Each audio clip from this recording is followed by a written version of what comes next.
Assalamualaikum, Buya. Assalamualaikum warahmatullahi wabarakatuh.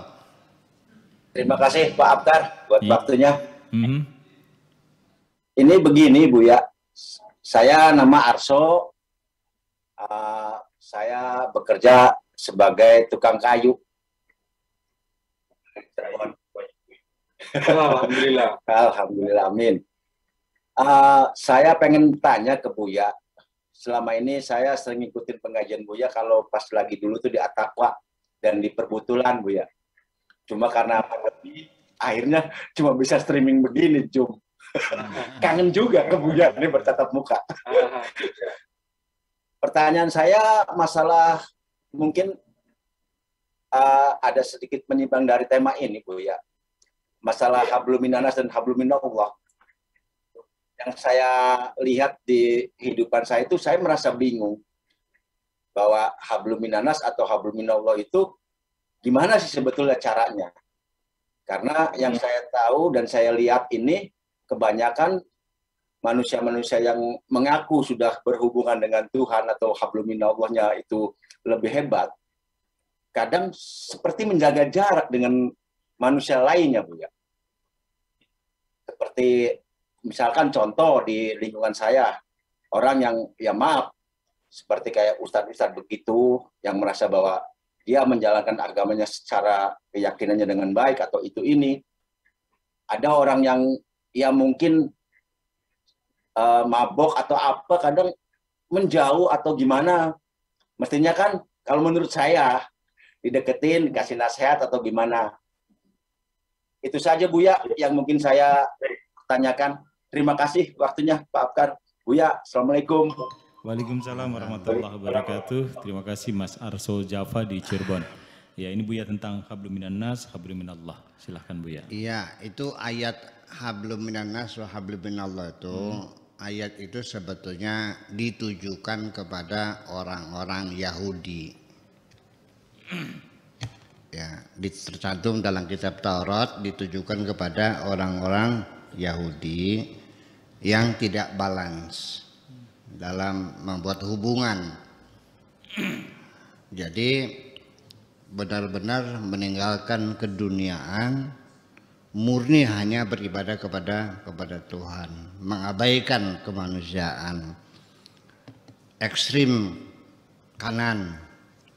Ada lagi yang terlalu ekstrim kiri, yaitu lebih mengutamakan kepentingan manusia daripada mencari ridha Allah. Di situ hablum minallah wa hablum minnas harus balance, ada keseimbangan. Kalau orang Islam mah selama di dalam Al-Quran itu kita hayati, yang penting hablum minallah aja, yang penting sama Allah benar. Pasti dengan manusia pasti benar. Dan kita hanya menuruti perintah Allah, bukan mempertimbangkan komentar orang kok. Kita jangan hidup, jangan terpengaruh oleh komentar orang, apa kata orang. Ngapain mikirin kata orang? Loh, ketika Anda susah juga orang nolong nggak apa kok. Dan sangat sulit sekali kita bisa menyenangkan semua orang kok. Tetap saja like and dislike. Selagi kita di dunia, mustahil kita menyenangkan semua orang. Pengajian saya juga ada yang dislike kok. Percaya nggak? Saya lebih terkejut lagi Whitney Houston yang suaranya oktav 98 ya, dengan Mariah Carey duet bersama dengan lagu When You Believe, ya luar biasa indahnya menurut saya. Ternyata ada juga yang dislike.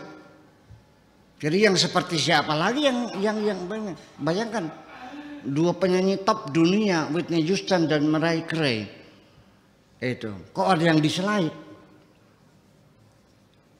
Iya, ya memang jumlahnya ya hanya sekian ratus orang, tapi yang like kan sekian juta orang. Seperti juga YouTube saya juga terima kasih kepada para pendukung semuanya yang like-nya 200.000, yang diselect-nya 7 orang. Yaitu alhamdulillah.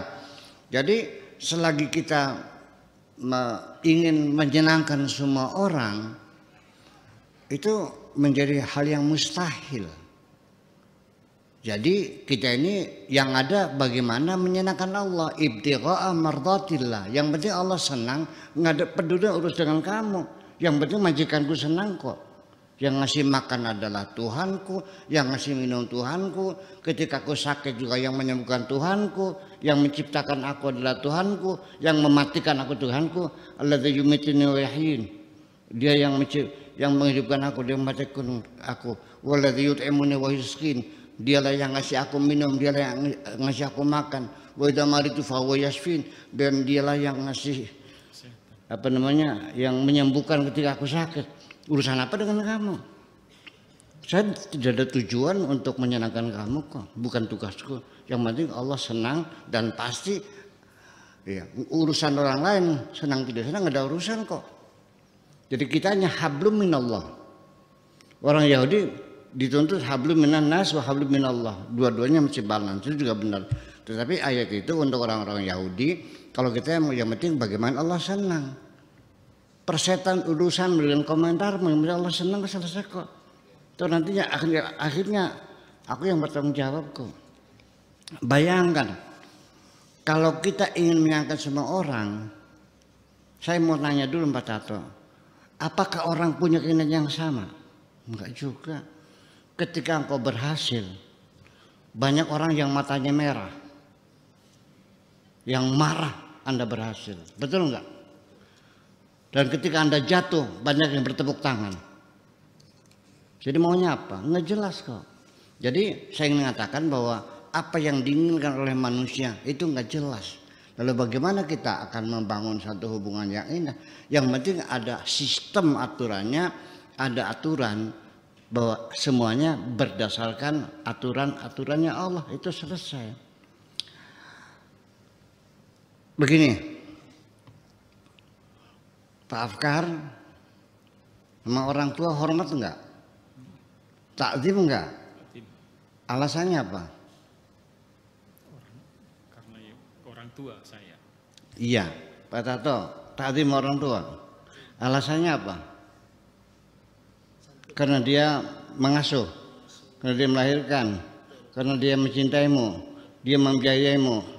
Sekarang saya nanya, ketika orang tua tidak membiayai hidupmu, lu takzim enggak? Jadi kenapa kau hormati orang tuamu? Karena perintah Tuhan, wabil walidaini ihsana, kita harus berbuat baik kepada orang tua.